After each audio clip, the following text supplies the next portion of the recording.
आज के इस वीडियो के अंदर हम डिस्कस करेंगे oxidation and reduction reaction of organic compound.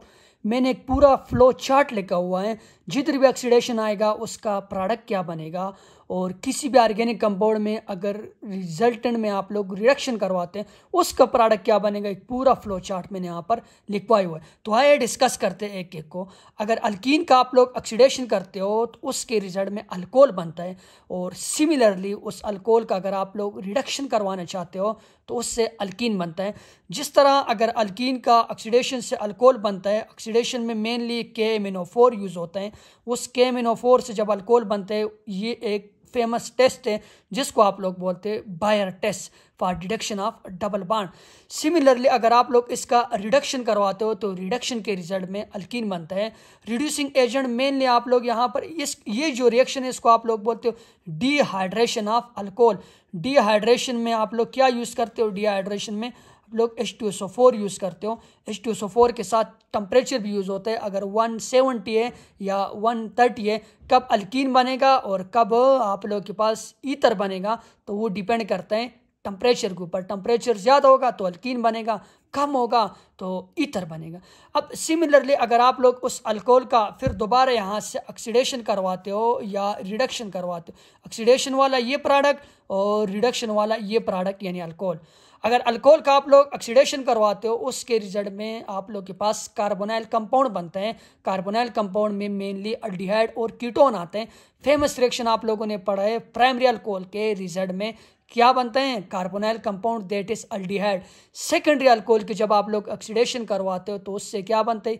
Ketone बनता है। और टर्शियरी अल्कोहल का ऑक्सीडेशन पॉसिबल नहीं होता है। ये भी आप लोगों ने पड़ा हुआ है। अब इसमें दोबारा आप लोगों के पास दो कंडीशन है। अगर आप लोग कार्बोनाइल कंपाउंड के रिडक्शन करवाते हो, रिडक्शन से अल्कोहल भी बन सकते हैं, और वही जो रिडक्शन आप लोग करवाते हो कार्बोनाइल कंपाउंड का, उससे अल्कीन भी बन सकते हैं। अब ये डिपेंड करते हैं कि जो आप लोग का रिड्यूसिंग एजेंट है वो क्या है, स्ट्रांग रिड्यूसिंग एजेंट है या वीक रिड्यूसिंग एजेंट है। ठीक, अगर आप लोग फेमस आप लोग के पास जिस तरह यूज़ होता है लिथियम एल्युमिनियम हाइड्राइड या सोडियम बोरोहाइड्राइड, वही जो आप लोग का स्ट्रांग ऑक्सीडाइजिंग एजेंट है या वीक स्ट्रांग ऑक्सीडाइजिंग रिएजेंट होगा तो क्या बनेगा? अल्कीन बनेगा। वीक होगा तो उससे अल्कोहल बनेगा। और अल्कोहल में भी ऐसे कंडीशन हो सकता है कि अल्कोहल से कार्बोक्सिलिक एसिड भी बन सकता है, और अल्कोहल सिमिलरली जाकर ये कार्बोनाइल कंपाउंड के ऊपर भी स्टॉप हो सकते हैं। वो डिपेंड करते हैं ऑक्सीडाइजिंग एजेंट के ऊपर। अब यहाँ पर एक बात फिर मैं आप लोगों को बताऊँ, अगर अल्कोहल से कार्बोनाइल कंपाउंड बनाते हो या कार्बोक्सिलिक एसिड बनाते हो, कार्बोनाइल कंपाउंड बनाते हो, इस रिएक्शन को यहाँ पर स्टॉप करते हो, तो स्टॉप करने के लिए आप लोगों के पास वीक ऑक्सीडाइजिंग एजेंट होने चाहिए। और वो जो वीक होते हैं मेनली वो हम यूज़ करते हैं PCC यानी पायरिडियम क्लोरोक्रोमेट या DMSO डाईमिथाइल सल्फोक्साइड। ये चीज़ आप लोग यूज़ करते हो, ये वीक ऑक्सीडाइजिंग एजेंट है। और अगर स्ट्रांग को यूज़ करते हो, स्ट्रांग का मतलब यहाँ पर क्या है? स्ट्रांग का मतलब ये है कि अगर आप लोग अल्कोहल से डायरेक्ट कार्बोक्सिलिक एसिड इस रिएक्शन को यहाँ पर स्टॉप नहीं करते हो तो strong oxidising agent that is KMnO4। KMnO4 को आप लोग यूज़ करोगे तो उससे कार्बोक्सिलिक एसिड बनेगा, और अगर इसको यूज़ करोगे तो उससे कार्बोनाइल कंपाउंड। दोबारा अगर reducing agent strong reducing agent होगा तो अल्कीन तक जाएगा, वीक होगा तो अल्कोहल में जाकर वो रिएक्शन स्टॉप हो जाएगा। अब ये जो कार्बोक्सिलिक एसिड बना है, कार्बोक्सिलिक एसिड कैसे बने कि KMnO4 को आप लोगों ने यूज़ किया स्ट्रांग ऑक्सीडाइजिंग एजेंट को अल्कोहल से। अब कार्बोक्सिलिक एसिड को दोबारा आप लोग कार्बोनाइल कंपाउंड में कन्वर्ट कर, कार्बोनाइल कंपाउंड के साथ साथ अल्कोहल में, और अल्कोहल के साथ साथ इसकी जब आप लोग रिडक्शन कराओगे, ये सारे रिडक्शन है, इसके रिडक्शन के रिजल्ट में अल्कीन भी बन सकते हैं और साथ में अल्कोहल भी बन सकते हैं।